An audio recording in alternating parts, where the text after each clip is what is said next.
মোমেন সাহেবের জায়গাটা যদি তুষার দখল করতে পারে তাহলে তো মোমেন সাহেবের আর প্রয়োজন নাই।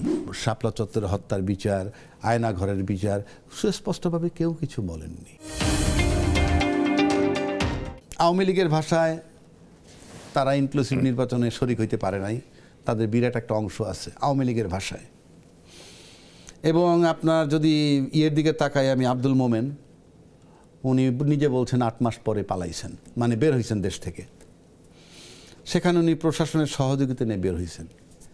আর একটু পিছিয়ে যদি যাই, যারা বের হবে তাদেরকে তো কারো না কারো সহযোগিতা লাগবে। সেটা ঠিক আছে, বর্ডার পার হচ্ছে, এয়ারপোর্ট পার হচ্ছে, ইমিগ্রেশন পার হচ্ছে, সব ঠিক আছে। প্রশাসনের সহযোগিতা ছাড়া এটা হয় না। সেটা হচ্ছে মেইন আলোচনা না। মেইন আলোচনা যে কী হবে পরবর্তীতে। আপনি কি মনে আছে যে মোমেন সাহেবের জায়গাটা যদি তুষার দখল করতে পারে তাহলে তো মোমেন সাহেবের আর প্রয়োজন নাই।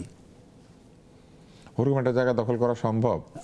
আমি বলছি আওয়ামী লীগ যেটা করলে পরে দল সহ পালা যেত না, না সেটা বলছি না। আওয়ামী লীগ যে সমস্ত কর্মকাণ্ড যে স্টাইলে করতো, আওয়ামী লীগের যে শক্তি ছিল, যেভাবে ছিল, সেই জায়গাটা যদি কোনো দল এসে নিতে পারে এবং সেই জায়গাটা যদি থাকতে পারে ঠিক মতো, তাহলে কোনো সমস্যা হবে না। আর যদি সেখান থেকে 19-তে 20 হয়, তাহলে ওই আওয়ামী লীগ ওই অস্ত্র নিয়ে বাজারে নামবে। মানে এই যে তারা কেন নাই, তাদেরকে বাদ দিয়ে নির্বাচন কেন করা হইলো, অপরাধীদের বিচার হইতো, আমাদের অন্যান্য ভোটাররা তো ইয়ে না, সেই আন্দোলনটা আসতে পারে। এবং ওই আন্দোলন যদি ঠেকাইতে হয় তাহলে আওয়ামী লীগের গুণান্বিত হয়ে ক্ষমতায় থাকতে হবে। এখন এই ক্ষমতায় থাকতে গিয়ে আরেক সমস্যা তৈরি হতে পারে। কি সেটা? নানান পদের সমস্যা। জনগণ কিভাবে নিবে, অন্যান্য দল কিভাবে নিবে, অন্যান্য জোট কিভাবে নিবে। কারণ আমি যদি একই গুণাগুণ পরবর্তী সরকারের কাছ থেকে পাই, তাহলে তো আবার একটা চিন্তা ভাবনা করতে পারে। আপনি মনে করেন এত তাড়াতাড়ি আবার এত তাড়াতাড়ি বলছি না, এটা আমি বললাম, উত্তেজনা, আবার আন্দোলন এসব হতে পারে এত তাড়াতাড়ি? না, এত তাড়াতাড়ি বলছি না। এটা আসুক সরকার, 2-4 মাস যাক, তারপরে উঠতে পারে। তাহলে এটা একটা তৃতীয় সম্ভাবনা।